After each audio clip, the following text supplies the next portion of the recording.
गला काटना भजन हो सकता है युद्ध भूमि में, अर्जुन को यही तो आदेश कर रहे हैं, तो फिर आपका व्यापार तो भजन है ही। दूसरों के सुख के लिए और थोड़ा अपने में अभिमान रहित होकर कर्तव्य का पालन करें, तो हमें लगता है कुछ भी ऐसा नहीं है जो आपको फंसा पावे। जब क्योंकि सृष्टि का कार्य, पर हम उसे भजन ना मान करके जब उसे हम भोग मान लेते हैं, अपने लिए मान लेते हैं, तो वही बंधन का कारक हो जाता है। मान लो आपने 500 रुपया कमाए, तो आपने घंटों उसका प्लान किया और फिर 500 आए। अब 500 में कुछ परिवार की सेवा में लग गया, कुछ हम पशु पक्षी या कोई ऐसा औषधि या किसी के कार्य में लगा दिया, बहुत बढ़िया सेवा लगी। सब हमारे लिए ही थोड़ी। अगर हमें प्रभु ने 500 दिया है और 300 में हमारा काम चल जाता है, तो हम 200 में और भी कार्य देखेंगे जिनको अत्यंत आवश्यकता है, उनकी सेवा में पहुंचा देंगे। तो सेवा बन रही है ना। तो हम प्लान के बिना कुछ कर ही नहीं सकते। प्लान के बिना क्या हम सेवा नहीं, भगवत सेवा नहीं कर सकते ना। हमको प्लान बनाना होता है कि आज हमको श्री जी को ऐसी पोशाक पहनानी है, आज श्री जी को इसका भोग लगाना है, आज श्री जी को ऐसी नथ धारण करानी है, आज प्रभु को ऐसा मुकुट धारण कर। तो व्यापार में तो फिर प्लान करना ही पड़ेगा। अब ये कहते कि ये प्लान करना तो व्यर्थ है, कब? जब भगवत विमुख होकर सोचो। यही अर्जुन जी ने कहा कि मैं युद्ध नहीं करूंगा, मैं संन्यास ले लूंगा। भगवान क्या संन्यास नहीं लेना, युद्ध करता है, समझ लेना। तो आपको ये लगेगा कि व्यापार पास अब छोड़ो, एकांत में गंगा किनारे बैठ करके बस भजन करो। जैसे एक बात बताए, नहीं होगा भजन, गंगा किनारे बैठो। यहाँ व्यापार में हो तो भजन अच्छा लग रहा है, थोड़ा मन चल रहा है, गंगा किनारे बैठोगे ना तो इधर का चिंतन होगा। बैठोगे शरीर गंगा किनारे, चिंतन होगा इधर का घाटा। बैठो बाजार में, चिंतन हो प्रभु का, ये मुनाफा।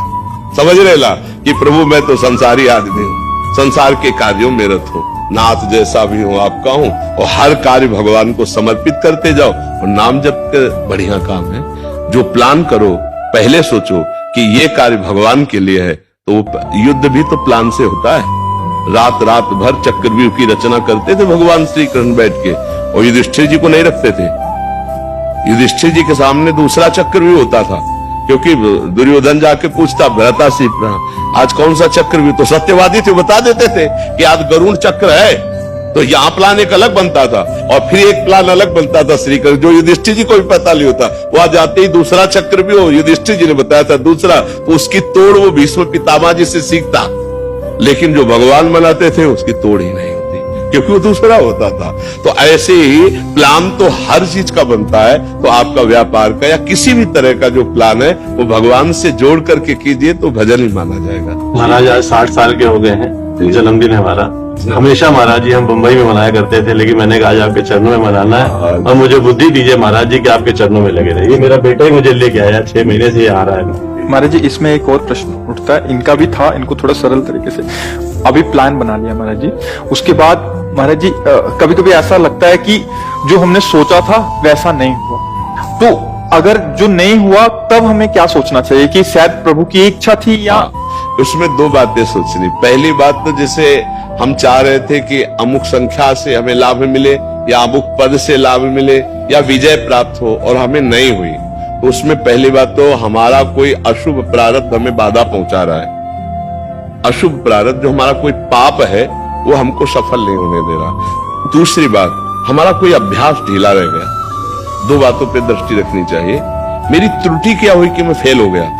जब हम पूरी जांच करते हैं और कोई त्रुटि नहीं निकलती, तब हम उस पर लागू हो जाते कि कोई पूर्व का पाप है जिसने टांग मार दी और मैं असफल हो गया। लेकिन बार बार थोड़ी टांग मारेगा। एक बार हारे, 2 बार हारे, तीसरी बार तो मैं सफल होऊंगा ही। अविनाशी का बच्चा हूं, हारने वाला नहीं, आगे निकल जाओगे। और सदैव कोई हारा ही हो ऐसा नहीं है, और सदैव कोई जीता हो ऐसा भी नहीं। ये बिल्कुल सदैव दिन बना रहे ऐसा असंभव, और सदैव रात बनी रहे ऐसा भी असंभव। तो इसीलिए भगवान ने अर्जुन जी से कहा तुम युद्ध करो, सुख दुखे समय कृत्वा लाभा लाभो जया जय। जय हो या पराजय हो, लाभ हो या हानि हो, सुख या दुख, अपने कर्तव्य से नहीं डिगना, अपने कर्तव्य का पालन करते रहना चाहिए।